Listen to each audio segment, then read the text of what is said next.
Hello, Hi, welcome to Socially Sound. I'm Kirsty, I'm Sarah. and today we have.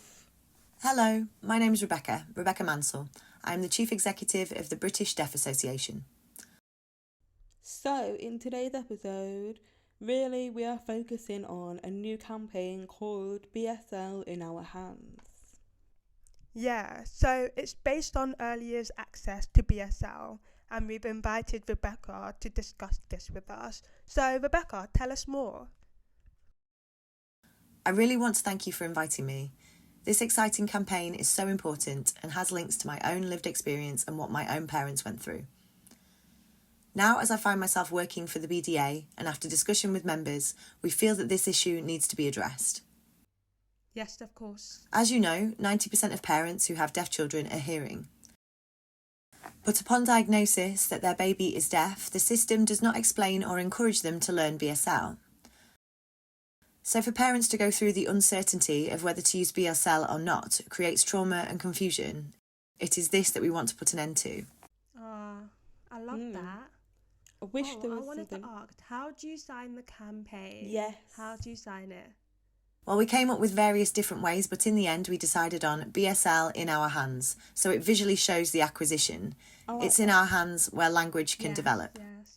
I like that. I wish we had a campaign like this when we were younger. Yeah. Because my BSL, I didn't start learning BSL till I was 15, 16.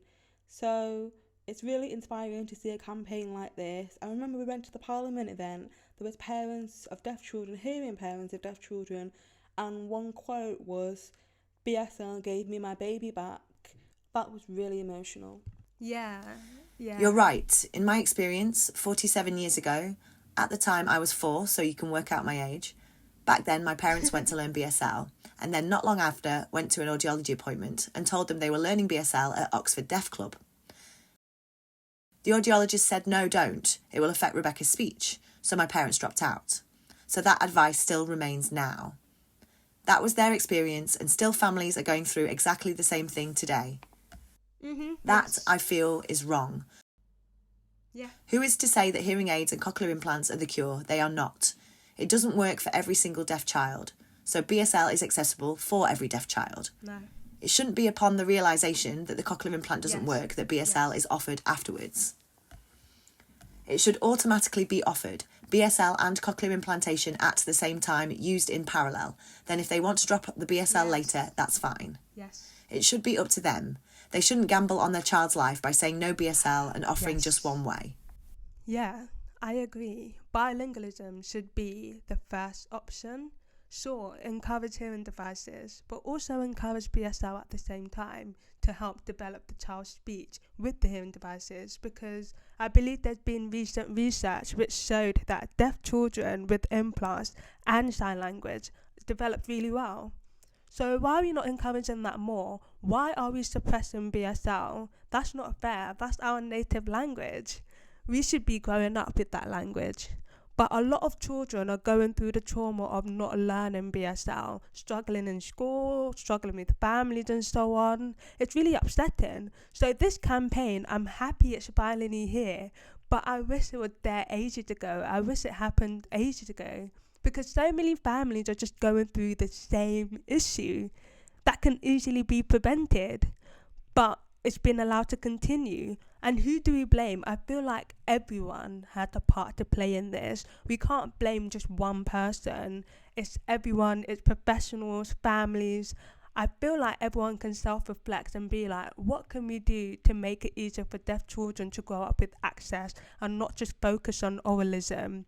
Language, that's what we need. It's language first. How can we give them that and then later worry about the speech? You're right, absolutely. I think there is a lot of misconception that sign language impacts speech, but in fact it's the opposite. Exciting research from Canada was published only a few weeks ago.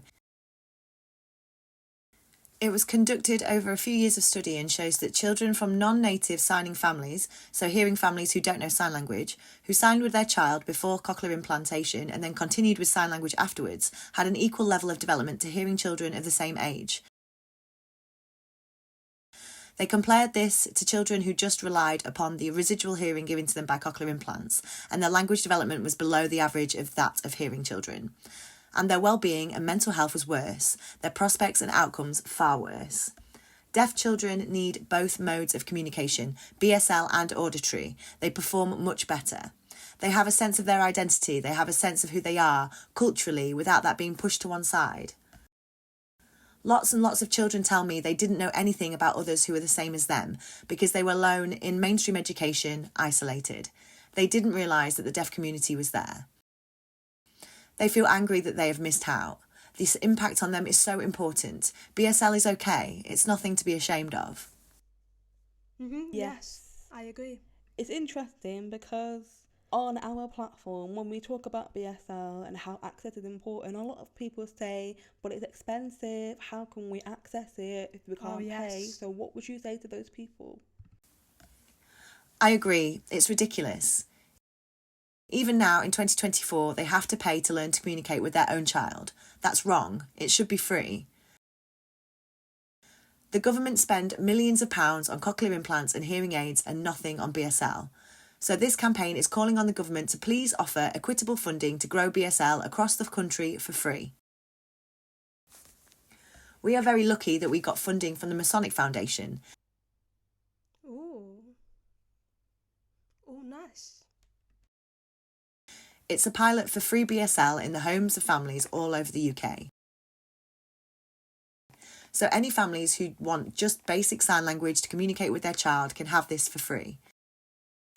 We partnered with ABSLTA, the Association of Sign Language Teachers, because they have deaf teachers all over the UK.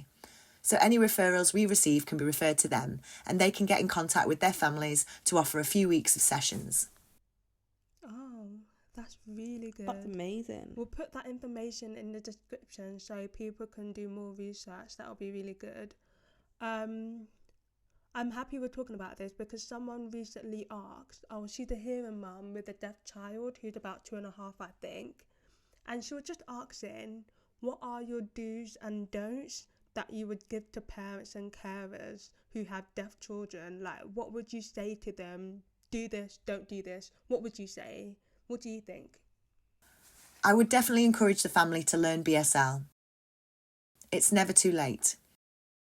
Even if they feel that now it is too late, no, it's still worth giving them the language. I would definitely encourage them to join the Family Sign at Home programme. Yes. So if they can't get the family together for the teacher, they can do it online with NDCS. So there are options there, NDCS online or face-to-face with the family. And it's good for families to see a role model, to see a deaf teacher, to know that it's okay and that the family can share in the fun together rather than in a group. It's more customised and tailored. Yes. Maybe the child has a specific hobby like football, for example, so they would learn football signs, different vocabulary like that. Yeah, like goal, yeah. Or have tuition adjusted so it is age appropriate. Yes. I would encourage them to learn BSL. It's fun as well. For me, a don't is, it's really stupid because I'm an audiologist myself, but don't follow your audiologist's advice all the time. Because some of them will say, don't learn BSL, don't follow that. Ask deaf parents, hearing parents of deaf children, ask deaf people who have the lived experience. So don't just follow a professional's advice. Unless maybe the audiologist is deaf, you can ask them what is your advice. But if they're hearing, don't always follow their advice unless you clock that, they're within the deaf culture. So don't follow every professional's advice because it's not good. I think for me, what I would say is make sure that you respect your child's boundaries. So if the child, for example, wants to have a hearing break and to have their time and space when they come back from school, respect their boundaries. What if they are navigating their identity? Respect their boundaries and respect them, but at the same time encourage them to find their identity, but just respect those boundaries. Yeah, I agree, especially as hearing families, they don't always respect boundaries.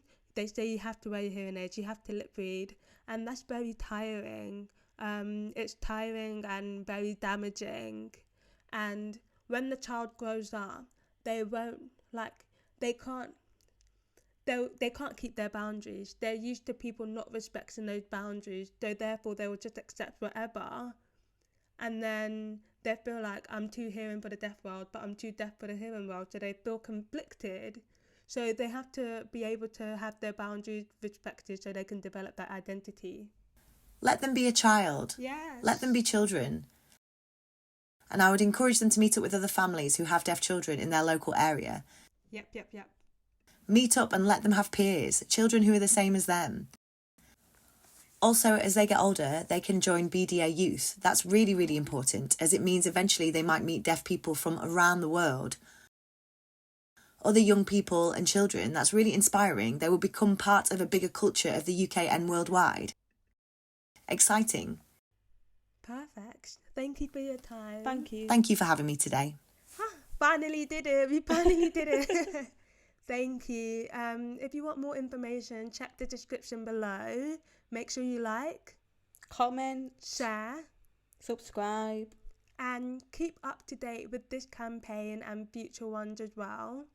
Do your research, and yeah, we'll be back. yes. Bye. Bye. Perfect.